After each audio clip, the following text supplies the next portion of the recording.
Hi, Cara. Hi, Vanessa. If I sound really relaxed, it's because I had 24 hours away from my children. I know you did. I'm a little jealous. If I sound really relaxed, it's because I 24 hours away from me. I might have my calf stretcher underneath my desk right now. I was wondering what you were doing. You can see me. I look so funny, but it feels, yeah. I need to get my little foot roller. I know. I'll do me. I have 24 hours at an inn and you have a calf stretcher. Let's see. So my flex about having time away from my children was not apropos of nothing. It was a double negative. You know what I mean? Yeah, that was a lot of negatives. It was not a non sequitur, another double negative. It is relevant to this week's listener question. And we got a very heartfelt and a very sad email from a listener. And it's not the first time we've gotten this question, and it won't be the last time, but we thought we would do an episode about how do you handle it when your tweens and teens are treating you like crap. Other than going away for a night. One strategy. Other than just walking out the front door for 24 hours. And, the pulling away, the only coming to us when they need something, the making fun of us, how we sound, how we dress, what we say, and the grief of feeling like the kid who used to love us and snuggle up with us isn't doing that anymore. And the last part of the question that felt really hard to read was that she's like, I'm pulling away now because I'm tired of being hurt by my kid. And so I find myself not engaging and not reaching out and not wanting to be with my kid. So there's a lot of questions and a lot of things we can explore. And I think if we just kind of go through the topic and try to be helpful and address it, because I know this listener is not the only one who's struggling with this. I think that's right. And I'm going to start in a funny place. It's not where you think I'm going to start. I'm going to start from a place of when this is not happening in your house, when you're having a good moment, you are jiving with your kid, you are connecting, you are in conversation. And the reason I want to start there is I think we don't really talk about taking a moment and having gratitude for that moment enough on this podcast. But given how common the question you described is, we get it in all different forms consistently. I think the flip side is also really important and is a good place to start, which is when things are going well. It is not just okay. I think it's prescriptive. It is important for the future health of your relationship to be able to pause and recognize that things are going well in that relationship and enjoy that moment. It might be private. You might just have a moment internally. You might tell your kid, oh, I loved that, whatever we just did, or that conversation we just had. I just want to say thank you. That was huge. And the main reason to do this is it builds the muscle memory of having good moments so that when these low points come along, and we know that there are a lot of reasons why kids end up spiraling in these mood cycles, some of them hormonal, some of them sort of bigger than just the hormonal swings of puberty. But you can remember that there are good moments too. And it's I think, an important way into the conversation. Yeah. So fill up your bucket so that when there's a hole in the bucket, dear Liza. I was going to sing, but I won't. And it starts to drain out, that you still have some reserves. I think that's a lovely place to start, Cara, because there are wonderful moments and there are times when you can really enjoy each other. Let's talk for a minute about the reasons why kids might be behaving this way. You referred to it earlier. And you know what I realized? I don't think we've ever done an episode on mood swings. I think we talk about mood swings all the time. Early days. It's so funny because as we're developing this curriculum that we're working on for schools, one of the lessons that I was poking around in yesterday was a lesson that we aim at fourth graders, although frankly, it applies to all ages, called emotional ups and downs. It is this. The lesson teaches kids what happens in your body and your brain to make you more emotionally reactive when you are in the early stages of puberty and throughout puberty. And we can, do you want to do like just a minute on the science? Yeah, because I want to juxtapose that with sustained, consistent moodiness, unpleasantness, unkindness. I want to differentiate the two. So if we could do a little science on mood swings and then shift the focus. Yeah. So here's the super top line version. When kids enter and travel through puberty, remember puberty lasts almost a decade. One of the hallmarks of that period is that hormones are shifting. The sex hormones, namely estrogen, progesterone, testosterone, are shifting, but they're not like gradually increasing or gradually decreasing. They are surging up to very, very high levels, and then they are plummeting down to very, very low levels. And it is a roller coaster of ups and downs, of hormonal fluctuation. And those hormones do not just course through your body, they course through your brain as well, changing the way the neurons fire, changing the way your brain feels. And superimposed on that is a partially mature brain, a brain that is dominated, and like any listener of the Puberty podcast knows this, a brain that is dominated by the limbic system being the series of structures in the middle part of the brain that are considered the emotional epicenter of the brain. So they respond to motivation, they respond to feeling good, they're the risk reward center, right? That's the part of the brain that's sending and receiving messages the fastest. Now that part of the brain that is sending and receiving messages fastest is also bathed in these hormones that is changing the reactivity of the neurons. They feel emotionally out of control at times. And this isn't just sadness, although they can start sobbing and crying for no reason. And I know we've talked about that on the podcast because, that has happened in my house, and I'm, happy to share that my doctor husband was like, "Oh, what is happening? And is everything okay?" Like he did not recognize this as part and parcel of puberty, but also it can be hysterical laughter. It can be, any sort of emotional reaction that's outsized and sort of beyond your control. And that is an important place to begin because it's very hard to distinguish between what is I hesitate to use the word normal, but what is a normal mood swing of puberty, and then what is something bigger that, when your kid is pushing you away, do you have to start thinking about? And in this moment of mental health emergency, a lot of parents are thinking about much bigger mental health issues and not just some estrogen or testosterone surging. So the last little bit where I'll land is the hormonal swings of puberty happen on the order of hours.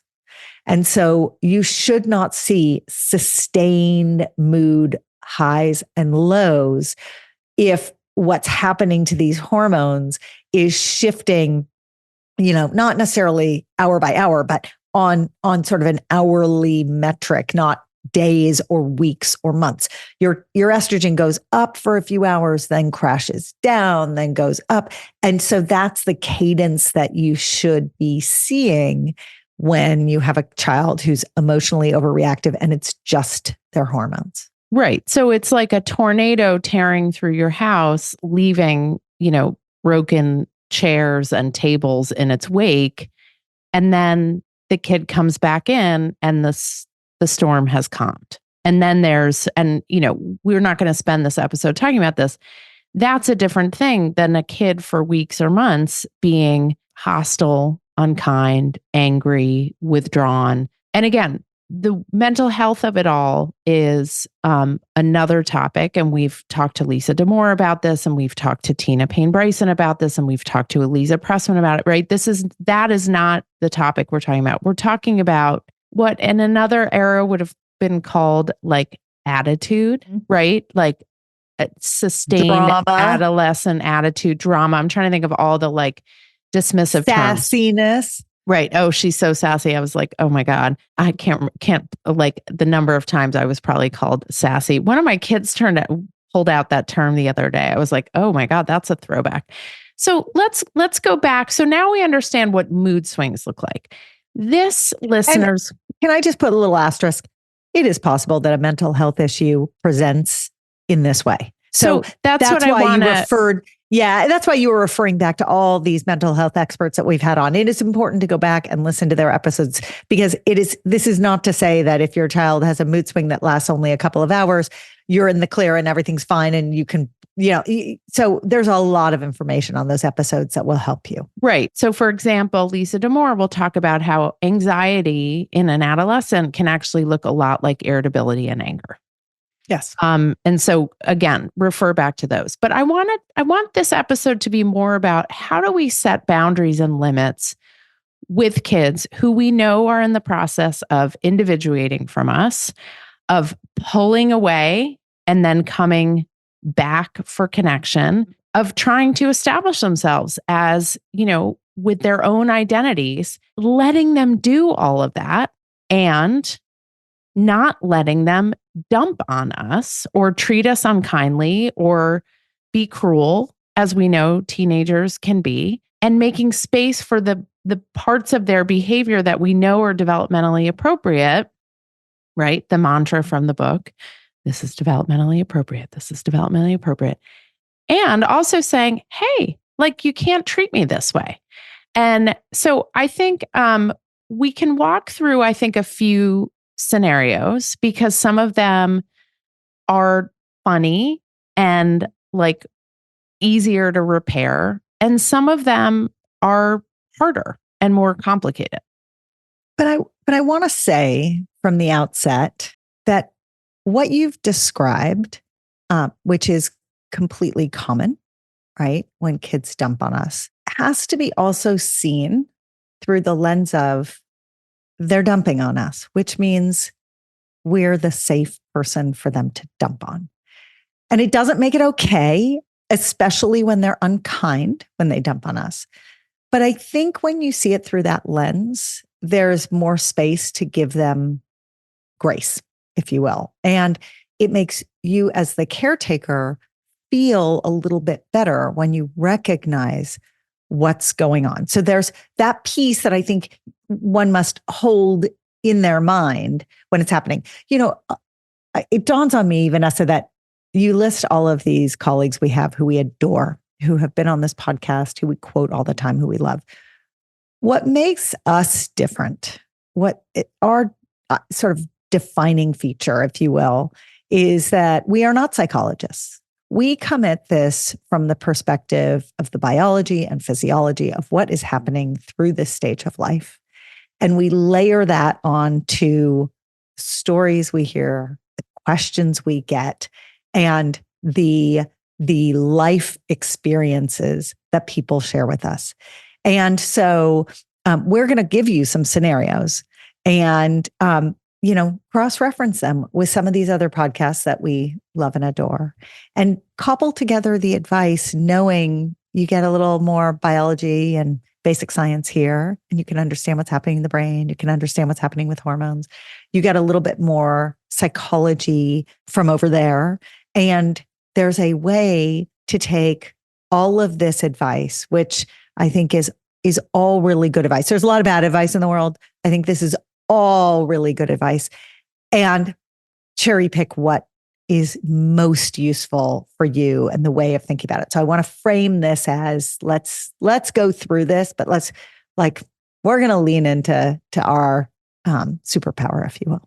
Right. But I also want to differentiate. There's dumping on us. Like a kid comes home and is like, oh my God, I had the worst day. I think I failed my science test. And also so-and-so wasn't talking to me and now I hate them and we're not friends. And I lost my basketball uniform.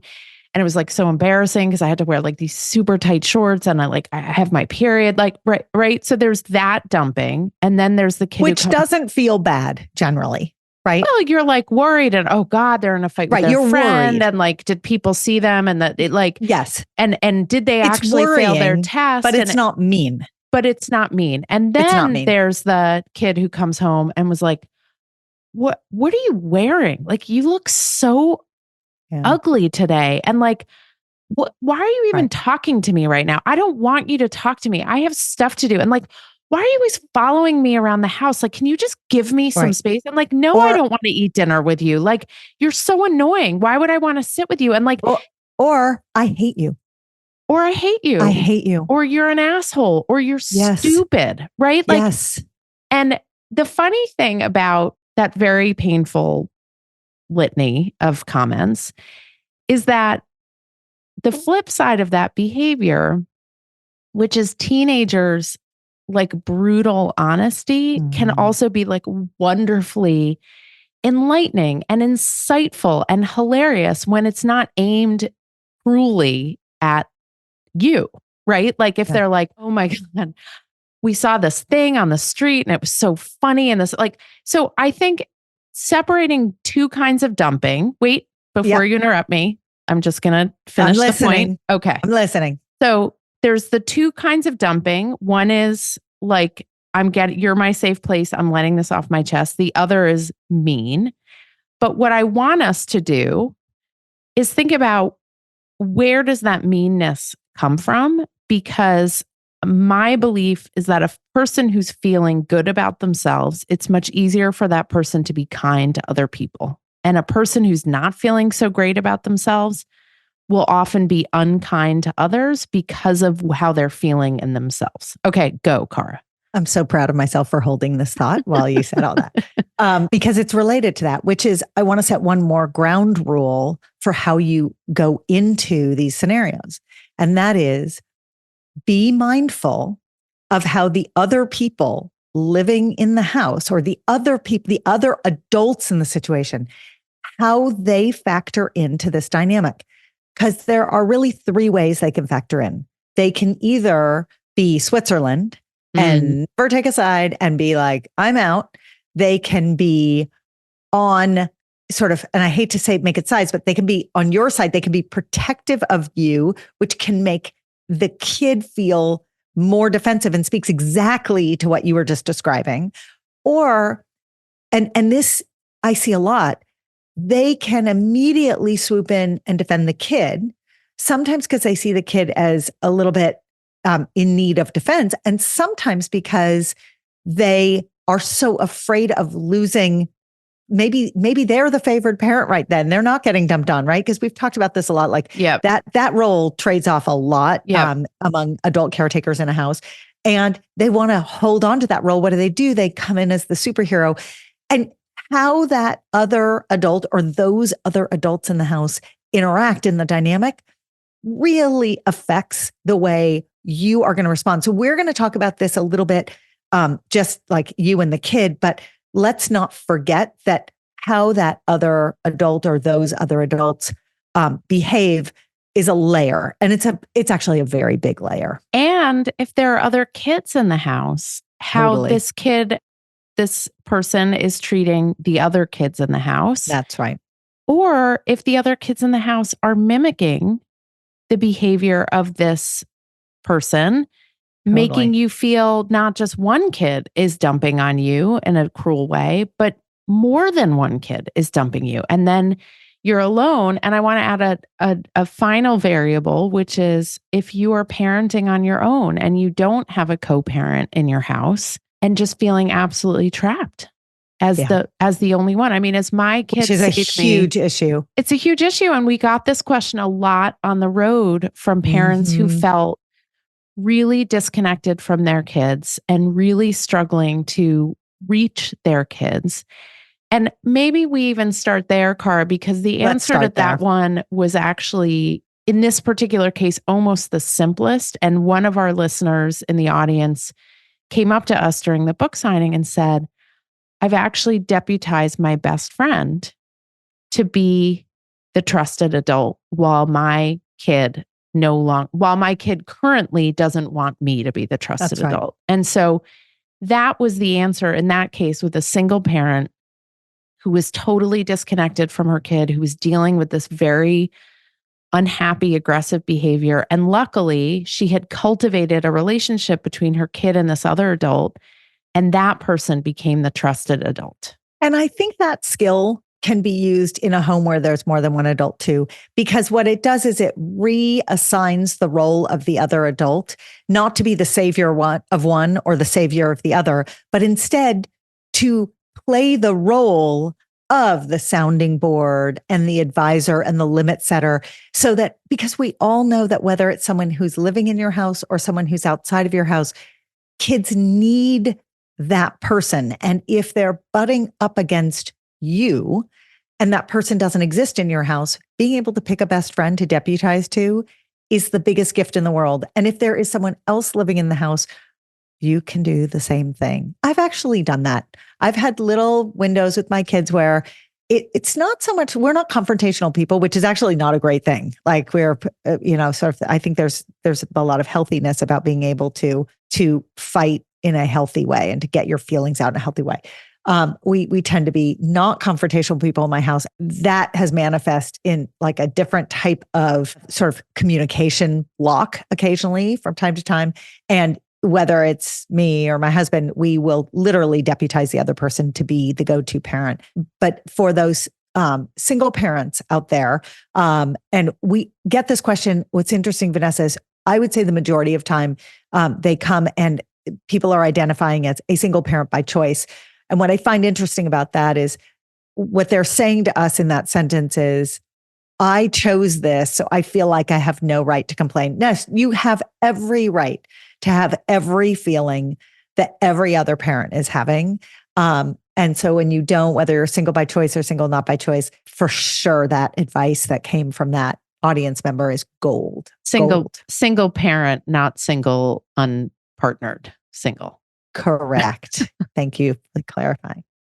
So let's talk about, so you talked a little bit about with the two parents, right? Let's talk about the sibling stuff, because what we often hear is either siblings being really unkind to each other and how to make space for kids to be grumpy, moody, unhappy, up and down in a tough spot, but setting boundaries and limits for them in their behavior, not just towards you, but towards their siblings. And Kari, you and I grew up in an era when, I mean, there's no way to sugarcoat this. Kids were really shitty to each other. And it was like totally acceptable. Like adults did not step in when there was teasing, taunting, really mean comments being said by siblings to each other.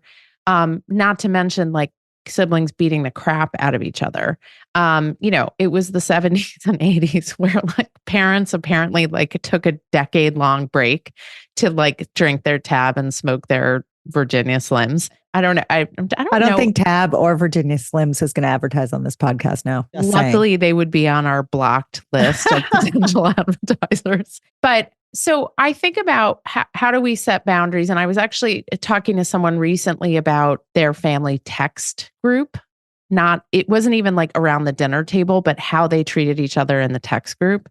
I mean, most people have like a WhatsApp group or a family text group, and it's often very funny. And mine is like mostly sending pictures of our dog to each other. And so I think you have to have certain no-fly zones. And we've talked about this before, but I think there have to be certain, like there's like a team agreement about things we do not make fun of each other for or dump on each other about. So like in my house, there's no like making fun of or commenting on people's like body shape or size or weight. Okay. And you've mentioned this in many podcasts before. So I want to answer the question that I think listeners have. How did you come to that agreement? Was it that someone said something that was hurtful? That's easy. That's my baggage. Correct. So that's I think my that baggage. Piece is really important to identify. Right. So I think everyone's going to have different no-fly zones, because also some families are just, everyone's naturally thin and it's like not an issue. Or some families live in communities where like body size and weight is like, but the other one, I just want to say the other one, because this is actually has its own thing. You don't comment on people's intelligence. Right. Their academic achievement, their intelligence. And the way we came to that one is because I have different kids who are different learners and have different natural abilities as students. And it's sometimes glaringly obvious how wide apart they are in their, grades or abilities or achievements. And I noticed, just like about body shape and size, I noticed they were sort of, that was the low hanging fruit of how they went to each other when they were in crappy moods. And I was like, yeah, we're not, because I know, and I'm just the last point I'll make, being married to someone who is a different learner, he has carried with him his whole life being crapped on by people close to him about his quote intelligence when they just didn't understand his brain. So that's how we came to ours. I know I said we're not therapists, but I'm about to sound like a therapist. It sounds like you're saying, Vanessa, it really doesn't matter who is being dumped on, that there are teachable moments in everyone's life where it might be you, and it might be you bearing witness to this happening to someone else. When there is dumping going on, there is a place to stop and interject some conversation and set some limits. And to your point about the meanness of generations past, some of it I think was social convention was different. Some of it I think was that we didn't carry around these devices that could record and document everything and then pass it forward forever and ever and ever. And so it was, at least my memory, most of it was isolated. Like my brothers were tormenting me without an adult actually there. So when I went to report what happened, it was me versus them. And it was sort of put my parents in this position of having to decide who was right and who was wrong. I was always right, but they didn't always see it that way. But now there are photos and videos and audio recordings and all these things that document it.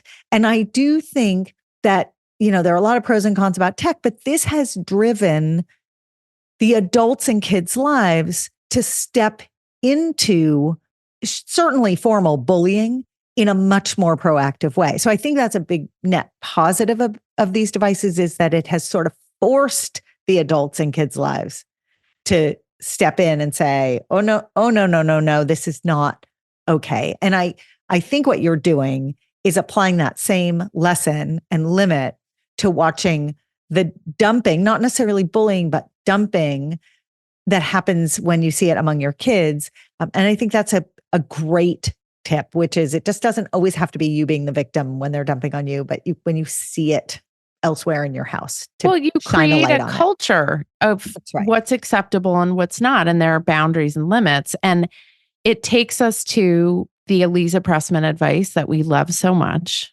which is all feelings are welcome, all behaviors are not. And this was a question we got a lot on the road, like, oh, well, you're talking about having empathy for their mood swings and their decision making because they can't totally help it. But then, like, how are you setting boundaries? And it's like, no, you can still set boundaries while having empathy for the fact that they're riding this crazy roller coaster without a seatbelt. Like, they can take a pause. You can help them learn how to not spout every awful thing that comes to mind because they're pissed off or they're upset or, they're annoyed at you that you won't let them go meet up with friends or whatever it is. So I think that was a really common question, and we can call that into practice here, which is setting that boundary. And I want to land with some really practical advice, and I want to ground the advice in the biology, right? So we love when Tina Payne Bryson describes the hot brain as being one that you shall not engage with, right? I mean, when emotions... Commandment 11, thou shalt not fight fire with fire. And that is, it is just simply basic neurobiology that an amped up brain that is angry and rageful is not a brain that is open to hearing constructive criticism and gentle redirection.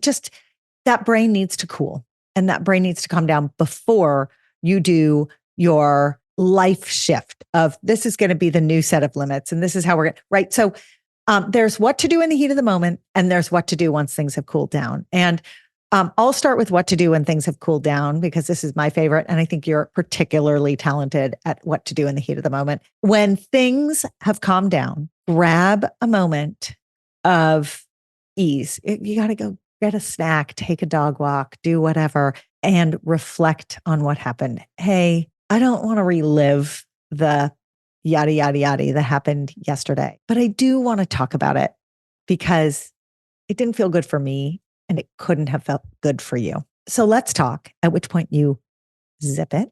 It's very hard for me to do. And you listen, and it might be listening to silence for a little bit. And you let them start to talk and let them start to open up. If they don't, we get this question all the time, and enough time has gone by, you can prompt with a question. Can you tell me what was going on?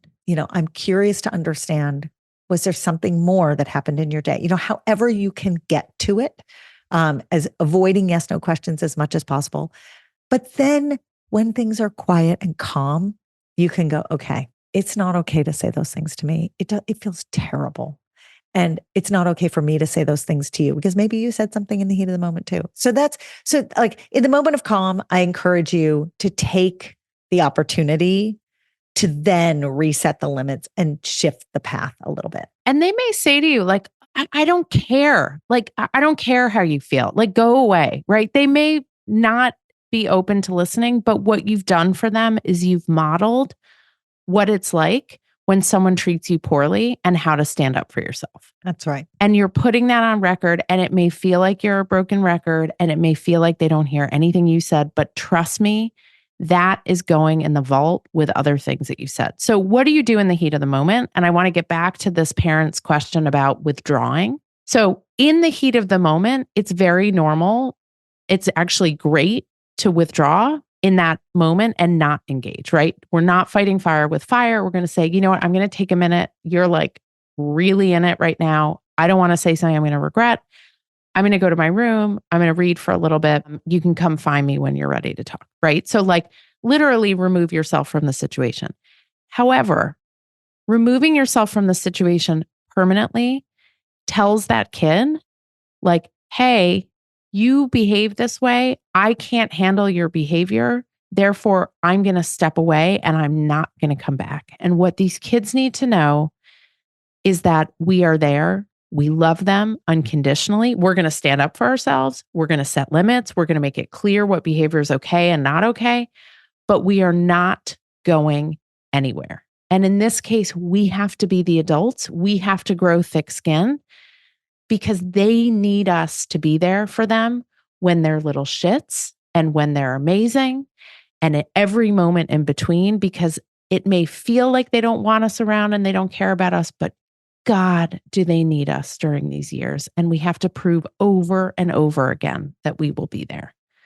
So to this listener, I hope this helps. If everyone can remember Kara's point at the beginning, hold on to the good moments because they're there. And finally, they do come back. I promise they come back. Sometimes they come back in intermittent moments. And sometimes when they get a little more mature, they come back in a sustained and beautiful way. So don't lose hope. That was so beautiful, Vanessa. Thank you. Bye, Kara. Bye. We absolutely love hearing your feedback and getting all your questions. So anytime you want to be in touch, email us at thepubertypodcast@gmail.com. If you're looking for great puberty products like the shorts or the socks or the bra, you get the theme there, go to myumla.com. If you want more content, you love what we do on the Puberty Podcast, and you want to have us come speak or learn more about our book or subscribe to our amazing newsletter, The Awkward Roller Coaster, go to orderofmagnitude.co. Remember, it's .co because we don't have enough money to buy .com yet.